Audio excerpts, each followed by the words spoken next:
High guys, கத்திரிக்காய் வந்து பாத்தீங்கன்னா நம்ம வந்து அந்த பச்சை கத்திரிக்காய் கத்திரிக்காய் எப்படி இருக்குது? கிரீன் கத்திரிக்காய் நம்ம கோவால் வாங்குவோம் இல்லையா, அந்த கத்திரிக்காய் தான் இது. இது வந்து பாத்தீங்கன்னா கட் பண்ணி வாஷ் பண்ணிட்டு கட் பண்ணி வச்சிருக்கேன். ஸோ இப்போ இது வந்து எண்ணெயில போட்டு பொரிச்சுக்க போறேன். இது வந்து வடை செஞ்ச எண்ணெய் தான், வடை சுட்ட எண்ணெய். ஸோ இதுலயே வந்து பாத்தீங்கன்னா கொஞ்சமா போட்டுருவேன், ஏன்னா அப்புறம் சம்பவம் பண்ணிட போகுது, அது வேற பயமா இருக்குது. இப்போ வந்து பாத்தீங்கன்னா கொஞ்சம் கொஞ்சமா வந்து ஃபர்ஸ்ட் ஒன்று போட்டு பார்க்கணும். ஃபர்ஸ்ட் ஒன்றுலாம் இல்லை, ஒன்று போட்டு பார்க்கணும் எப்படி இருக்குது அப்படின்னு சொல்லிட்டு. இப்போ போடலாம், ஒரு 5-6 போடுங்க. மூடி போட்டு லைட்டாக ஒரு 2 நிமிஷத்துக்கு சிம்மில் வச்சுருக்கேன், ஸ்லோவில் வச்சுருக்கேன். இது வந்து பார்த்தீங்கன்னா கத்திரிக்காயும் மொச்சக்கொட்டையும் வந்து மசாலா, கத்திரிக்காய் மொச்சக்கொட்டை மசாலா வந்து சூப்பராக இருக்கும். இது வந்து பார்த்தீங்கன்னா கருவேப்பிலை கொத்தமல்லி புதினாலாம் எண்ணெயில் மெதுக்குது, வேறு ஒன்றும் இல்லை. அதுக்குள்ள போட்டு தாளிச்சுக்க. இதுலையா தாளிக்கெல்லாம் இல்லை, வடை செஞ்சேன், மசாலா வடையும் உளுத்த வடையும். ஸோ அது வந்து பார்த்தீங்கன்னா அதுலேருந்து 1-2 கருவேப்பிலாம் விழுந்துக்கலாம். இல்லை ஃபிங்கர் ஃப்ரை மாதிரி ஆயிடுச்சு. ஆமாம், அப்படிதான் இருக்கும். இது கொஞ்சம் நீல வடிவில் இருக்கு இல்லை, இந்த கத்திரிக்காய் நீட்டாக இருக்கு இல்லையா, அதனால அந்த நீட்டாக ஷேப்லேயே போட்டேன், ரவுண்ட் ஷேப்லாம் போடல. இந்த மாதிரி மசாலா போடுறதுக்கு இதான் நல்லா. சிப்ஸ் பண்ண முடியுமா? சிப்ஸ்லாம் நல்லா இருக்காது. இது வந்து பார்த்தீங்கன்னா பார்க்கறதுக்கு இப்போ வந்து ரோஸ்ட் ஆகிற மாதிரி இருக்கும், ஆனால் சாஃப்ட் ஆகிடும். சிப்ஸ் வந்து பார்த்தீங்கன்னா சாஃப்டாக இருக்காது, கிறிஸ்பியாக இருக்கும். அப்போ தான் வந்து அது பார்த்தீங்கன்னா சிப்ஸு. இது நல்லா கொஞ்சம் லைட்டாக வந்து இதுவாகிட்டேன். இப்போ வந்து பார்த்தீங்கன்னா இந்த எண்ணெயிலேருந்து பொரிச்சு எடுத்த கத்திரிக்காவை ஒரு பவுலுக்கு வந்து ட்ரான்ஸ்ஃபர் பண்ணிக்கலாம். ஒரு 75% குக் ஆனால் போதும். சூப்பராக இருக்கும், எவ்வளோ கத்திரிக்காய் போட்டாலும் அவ்வளோ இருக்கும், டேஸ்ட் நல்லா இருக்கும். இந்த மொச்சக்காய் மசாலாவில் வந்து பார்த்தீங்கன்னா டேஸ்ட். இப்போ அடுத்து வந்து இன்னொரு பேட்ச் சேர்த்துக்கலாம். கொஞ்சம் ஆயில் கிட்ட மட்டும் எப்பவுமே வந்து கேர்ஃபுல்லாக, ஏன்னா என் கையிலலாம் பாருங்கள் நிறைய வந்து சம்பவம் பண்ணி வச்சுருக்கு பாருங்கள் எல்லாமே. வந்து ரொம்ப ஃபாஸ்ட்டாக செய்யும்போது பார்த்தீங்கன்னா வடை செய்யறதில்ல, அப்போ டக்குன்னு வடைக்குள்ளே கை போயிடும், எண்ணெய்க்குள்ளே கை போய்டும் எனக்கு. அந்த மாதிரி சம்பவம் பண்ணி வச்சுக்கிட்டு தான் இப்போ எனக்கு கையெல்லாம் பார்த்தீங்கன்னா அந்த மாதிரி டாட் ஆகிடுச்சு. இதெல்லாம் ஆயில் விழுந்தது. வந்து ஆயில் க்ளீன் பண்ணிக்கலாம். ஸோ அதனால் நீங்கள் வந்து பார்த்தீங்கன்னா எப்போவுமே சரி ஆயில் அண்டை வந்து சேஃப்டியாக வந்து பண்ணுங்கள். ஏன்னா நான் வந்து அந்த அனுபவம் இருக்கிறதுனால சொல்கிறேன். அந்த ஃபெயின் வந்து நம்மளுக்கு தான் தெரியும், பக்கத்தில் இருக்கிறவங்களுக்கு யாருக்கும் தெரியாது, சாப்பிட்றவங்களுக்கு கூட தெரியாது. ஏன்னா டேஸ்ட்டாக இருக்கிறது மட்டும் தான் பார்ப்பாங்க, என்னடா இப்படி கை வந்து ஆயில் வெந்திருக்குதுன்ட்டு ஃபீல் பண்ண மாட்டாங்க. ஸோ அதனால அப்போ என்ன பண்ணணும்னா சூடாக எண்ணெய் காய வச்சு கொஞ்சம் கை மேலே வச்சு விட்டுருங்க. கேட்டுக்குங்க, இவங்களை என்ன பண்ணலாம்னு சொல்லுங்க. இப்போ அடுத்த பேட்ச் வந்து இதை ரெடி பண்ணிக்கலாம். இப்போ வந்து பார்த்தீங்கன்னா பட்டாணி உருளைக்கிழங்கு மசாலா செய்யறதுக்கு வந்து ஆயில் நான் அடுப்பு ஆன் பண்ணி நான்ஸ்டிக் பண்ணி வச்சுருக்கேன். இப்போ வந்து பார்த்தீங்கன்னா ஆயில் ஹீட் ஆகிடுச்சு. வெங்காயத்தை வந்து சேர்த்துக்கலாம். ஏன் ஸ்லோவாக போகிறதுன்னா தெறிக்கி வச்சிடும். ஸோ அதனால எப்பவுமே வந்து ஸ்லோவாக பார்த்துக்கிறதே மேல்.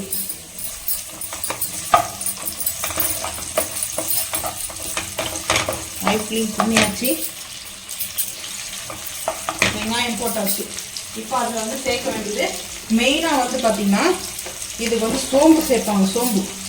சோம்பு வந்து நல்ல ஃப்ளவர் கொடுக்கும். லைட்டாக கடுகு. எதுக்குது? பட்டாணி மசாலா. உருளைக்கிழங்கு பட்டாணி மசாலா. இது வந்து கல்யாணத்துலலாம் வைப்பாங்க இல்லையா, கல்யாண வீட்டில் விற்கிற ஸ்டைலில் நம்ம செய்கிறோம்.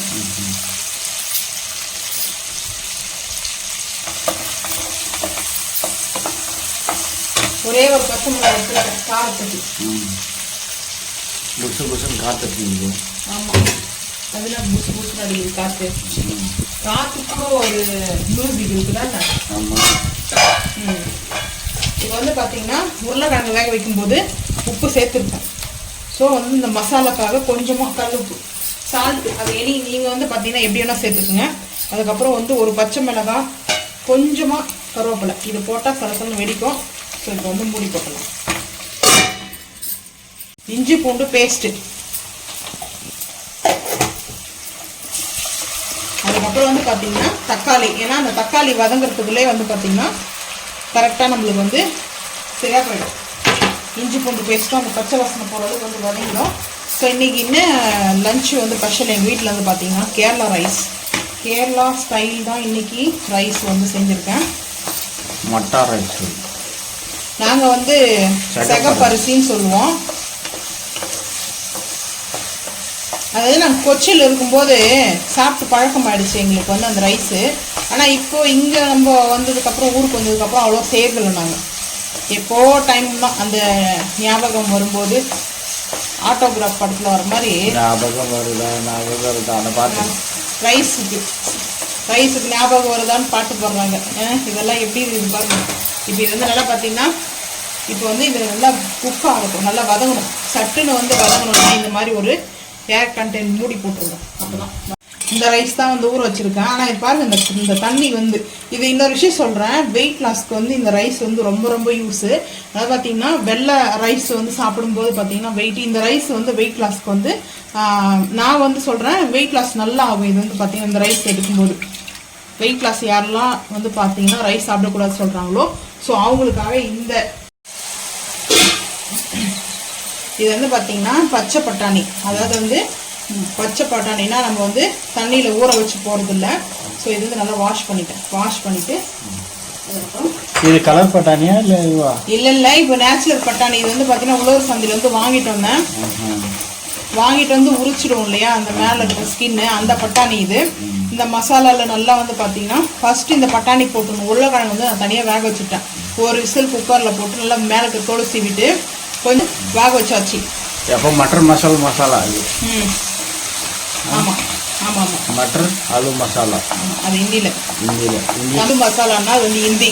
ஆலு மட்டர் மசாலா அது ஹிந்தி. ஓகேவா? இப்போ நாம் சொல்கிறது தமிழில் வந்து என்னன்னா பச்சை பட்டாணி உருளைக்கிழங்கு கல்யாண வீட்டு மசாலா. இப்போ வந்து பார்த்தீங்கன்னா கொஞ்சமாக மஞ்சத்தூள் போட்டாச்சு. இந்த மசாலா வந்து பார்த்தீங்கன்னா கல்யாண வீட்டுலாம் சூப்பராக வந்து இன்னும் கொஞ்சம் கேட்டு வாங்கி சாப்பிடுவாங்க பண்டிகையில் வந்துட்டு. இன்னும் கொஞ்சம் மசாலா வைங்க. ஏன்னா இது வந்து ஆனால் அவங்க வந்து பச்சை பட்டாணி வாங்கிட்டு வந்து உரிச்சி பொருளாக செய்ய மாட்டாங்க. ட்ரை இருக்குது இல்லையா, ட்ரை வந்து இருக்கு பாருங்க பச்சை பட்டாணி. அதை வந்து முன்னாள் நைட்டே போட்டுருவாங்களா? ஆமாம், ஒரு நாளைக்கு முன்னாடி நைட்டே ஓவர் நைட் ஊற வச்சுட்டு தான் இது செய்வாங்க. பூரி பாஜி பிரேக்ஃபாஸ்ட் இல்லை லஞ்சு கொடுப்பாங்க. பூரி மீறதா அது என்ன பண்ணுறாங்க, அதை எடுத்து மசாலா அதை போட்டு கொடுத்துருவாங்க நினைக்கிறேன். அப்படிலாம் மீறாது. இதெல்லாம் வந்து கல்யாண வீட்டுக்கு வாங்கி சாப்பிடுவாங்க. அதனாலே இது வந்து மீறதுக்கு வாய்ப்பு இல்லை. லஞ்சுக்கு வந்து வைப்பாங்க. இப்போ கூட்டு பொரியல் வைக்கிறாங்க இல்லையா, ஸோ அதுக்காக இது வந்து வைப்பாங்க. இது பட்டாணி கொஞ்சம் நல்லா வேகணும். ஸோ அதனால் இது மூட்டை போட்டுடலாம். ஒரு 5 நிமிஷத்துல நல்லா குக் ஆகிடும். கத்திரிக்காய் தொக்கு கறி, அதுக்கு லைட்டாக சோம்பு. அடுப்பு ஆன் பண்ணிவிட்டு நாஸ்டிக் பேன் வச்சுருக்கேன். ஸோ வந்து பார்த்தீங்கன்னா நாஸ்டிக் பேன் வச்சுருக்கேன். ஆயில் ஹீட் ஆகிடுச்சு. ஒரு ஆஃப் வெங்காயம், அதாவது முழு வெங்காயம், கொஞ்சம் பெரிய வெங்காயம் ஆயிடுச்சு. ஸோ அதில் வந்து அரை வெங்காயம், இந்த மாதிரி வெங்காயத்தில் கொஞ்சம் பெரிய வெங்காயம் ஆயிடுச்சு. ஸோ அதில் வந்து ஒரு அரை வெங்காயம் கட் பண்ணி போட்டிருக்கேன். ஏன்னா போதும், கத்திரிக்காய் மசாலா வந்து நானும் சாப்பிடுவேன். நாங்கள் சாப்பிட மாட்டோம், அதான் தெரிஞ்சுக்கதையாச்சு. இப்போ வந்து பார்த்தீங்கன்னா இதை நல்லா ரோஸ்ட் பண்ணிக்கலாம். கத்திரிக்காயில் இருக்கிற பெனிஃபிட் வந்து தெரியாத இருக்கிறதுனால உங்களுக்கு வந்து சாப்பிட்றதுக்கு வந்து பிடிக்கல. நல்லதெல்லாம் சாப்பிட மாட்டாங்க யாருமே. உருளைக்கிழங்கு வந்து ஃபேட்டு, ஸோ அதெல்லாம் வந்து ருசி கேட்குது சாப்பிட்றது. கருவேப்பிலை லைட்டாக இஞ்சி பூண்டு பேஸ்ட் வந்து பார்த்தீங்கன்னா ஒரு 1/4 டீஸ்பூன், அதிகமாக சேர்க்கல, ஒரு 1/4 டீஸ்பூன் வரைக்கும் சேர்த்துக்கலாம். அதுக்கப்புறம் வந்து பார்த்தீங்கன்னா தக்காளி,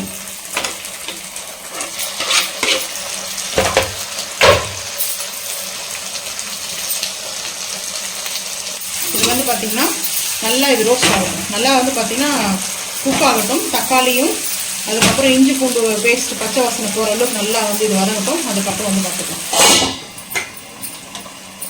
கேரளா ரைஸ் அது வந்து பார்த்தீங்கன்னா நல்லா ஒரு 1/2 hour ஊற வச்சுருக்கேன். ஒரு 3 விசில் வைக்கணும். அப்போ தான் இது வந்து ரைஸ் வந்து பார்த்தீங்கன்னா கொஞ்சம் ஃபேட், இது கொஞ்சம் வந்து ஃபேட்டாக இருக்கிறதுனால நல்லா குக் ஆகணும். ஸோ அதனால் வந்து பார்த்தீங்கன்னா ஒரு 3 விசில் வேக வச்சு எடுத்துக்கலாம். அடுப்பு ஆன் பண்ணி வச்சு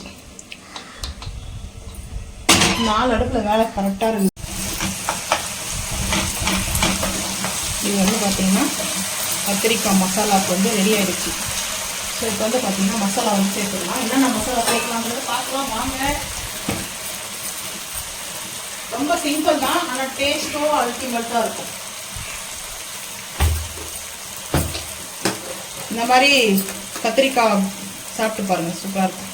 மஞ்சத்தூள் ஒரு பிஞ்ச் அளவுக்கு. இது வந்து இந்த தொக்கு வந்து பார்த்தீங்கன்னா ரசம் ரைஸ் சாப்பிடும்போதோ இல்லை ரைஸ் மட்டும் குக் பண்ணிவிட்டு அப்படியே வந்து அதில் மிக்ஸ் பண்ணி சாப்பிடும்போது சூப்பராக இருக்கும். காஷ்மீரி மிளகாய் தூள் பவுடர் 1/2 டீஸ்பூன். நான் இன்னும் கொஞ்சம் சேர்த்துக்கிறேன், ஏன்னா நான் காரம் சாப்பிடுவோம் நல்லா. ஸோ எனக்கு மட்டும்தான் எங்கள் ஃபுட்டு வந்து பார்த்தீங்கன்னா, அதனால் எனக்கு காரம் சாப்பிட்றதுனா ரொம்ப பிடிக்கும்.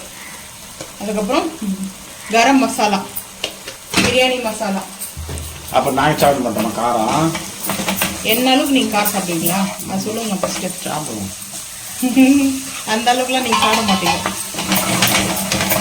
இப்போ இந்த மாதிரி நம்மளுக்கு வந்து பார்த்தீங்கன்னா மிக்ஸ் பண்ணிக்கலாம். இப்போ இது நல்லா மிக்ஸ் ஆகிடுச்சு. இந்த கத்திரிக்காய் எண்ணெயில் பொரிச்சு வச்சுருந்தோம் இல்லையா, ஸோ அந்த கத்திரிக்காய், அதுக்கப்புறம் வந்து மொச்சக்காய். இது வந்து பச்சை மொச்சக்காய் வந்து வாங்கிட்டு வந்து வேக வச்சுது. ஸோ வந்து வாங்குது. அடுத்து பட்டாணி என்ன ஆச்சு தெரியல, பார்த்துக்கலாம். அப்படி நான் இந்த பக்கம் அடுப்பில் வச்சுட்டேன் பாருங்கள். நல்லா அந்த எண்ணெயோட இது கொஞ்சம் ஆயில் கூட இருக்கணும் இந்த மசாலாவுக்கு, அப்படி தான் வந்து வைப்பாங்க, ஏன்னா ட்ரையாக இருக்கக்கூடாது. ஸோ இப்போ வந்து பார்த்தீங்கன்னா இது நல்லா பட்டாணி வந்து வெந்துடுச்சு. இன்னும் 2 நிமிஷம் அதுக்குள்ளே இந்த மசாலா வந்துருச்சு. இதில் வந்து பார்த்தீங்கன்னா தேங்காய் துருவல் ஃபைனலாக வந்து சேர்க்கலாம். அது தேங்காய் துருவல் சேர்க்கும்போது அவ்வளோ டேஸ்ட் சூப்பராக இருக்கும். இதுதான் தேங்காய் அரைச்சிட்டு வர போகிறோம். இப்போ வந்து பார்த்தீங்கன்னா அரைச்சிட்டு வந்த தேங்காவை துருவல், தேங்காய் வந்து பார்த்தீங்கன்னா அரைச்சிட்டு வந்து தான், வெறும் தேங்காய் மட்டும்தான், வேறு எதுவும் நான் வந்து சேர்க்கல.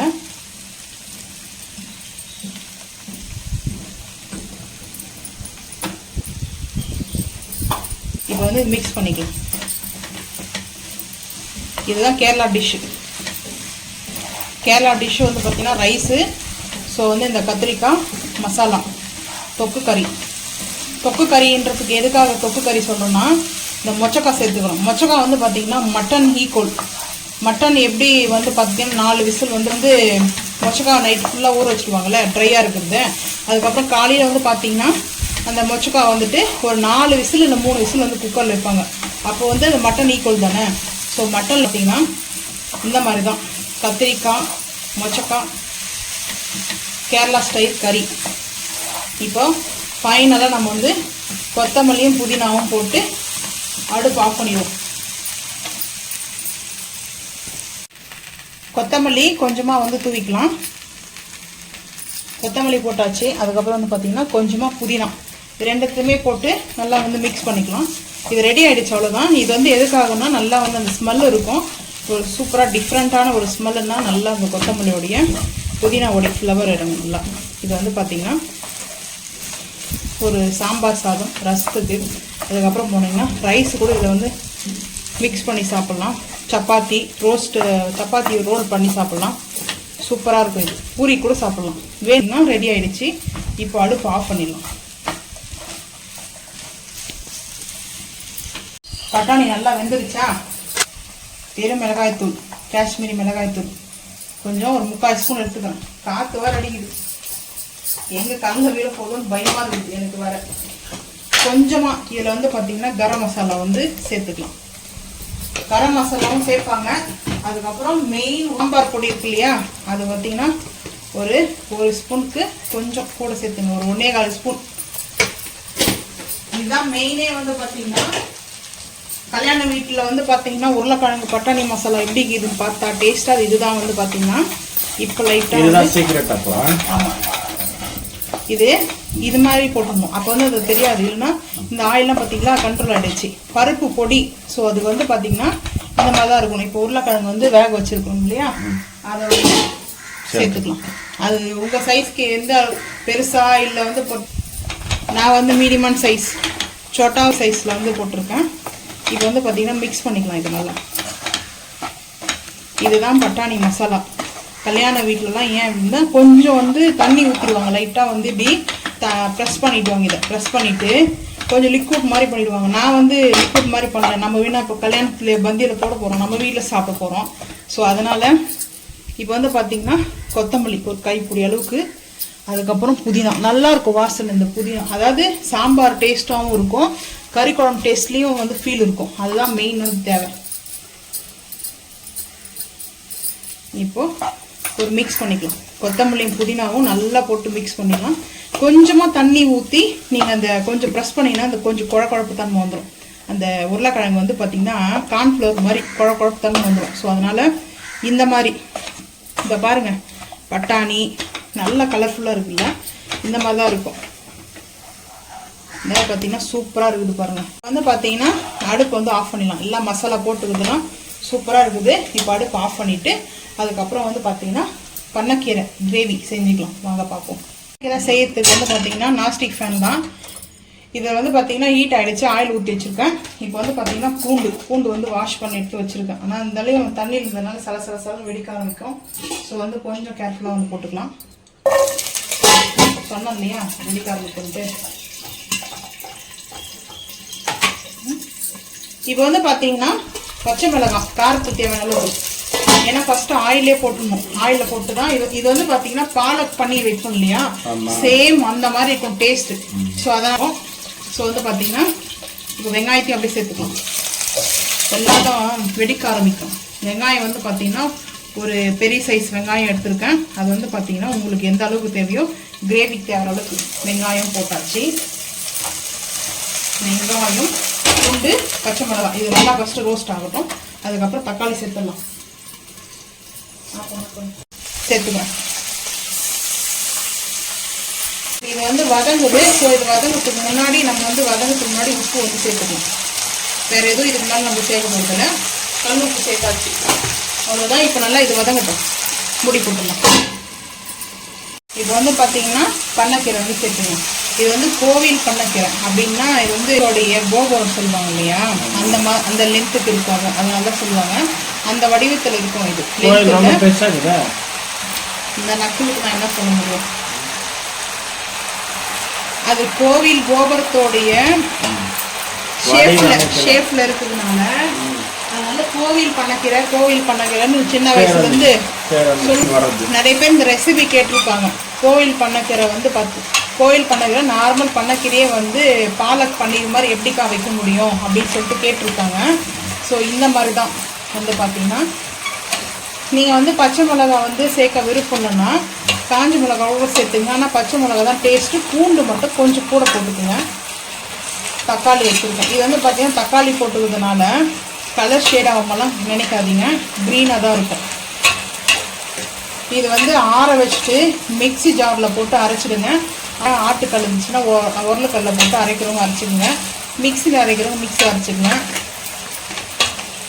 இது வந்து அந்த மாதிரி தான் அரைக்கணும். அரைச்சாதான் இது வந்து பாலக் பன்னீர் மாதிரி இருக்கும் பார்க்கறதுக்கு. பாலக் வைக்கிறோம் இல்லையா, பாலக் கிரேவி, ஸோ அந்த மாதிரி இருக்கும்.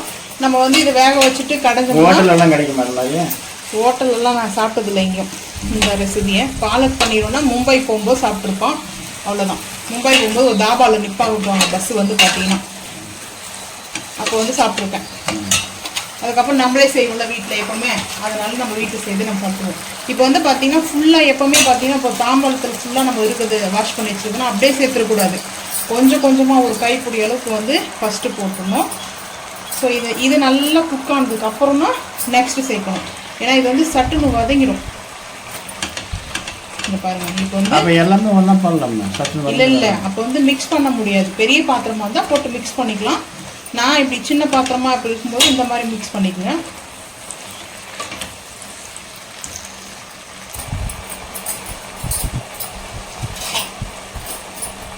இப்போ வந்து பார்த்தீங்கன்னா இன்னொரு கைப்பிடி அளவுக்கு அந்த கீரையும் சேர்த்தாச்சு.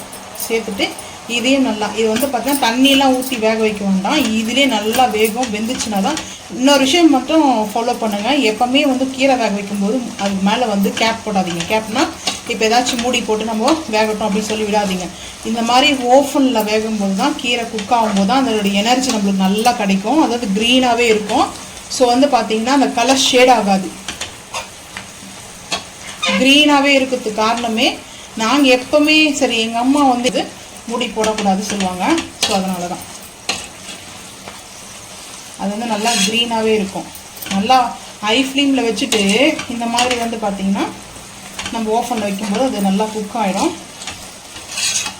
இது வதங்கட்டும், ஒரு 5 நிமிஷம் வதங்கட்டும். அதுக்கப்புறம் வந்து பார்க்கலாம். அடுப்பு ஆஃப் பண்ணும்போது பார்த்து அப்புறம் ஆற வைக்கணும் இல்லையா, ஆற வச்சுட்டு தான் அரைக்கணும் மிக்சியில்.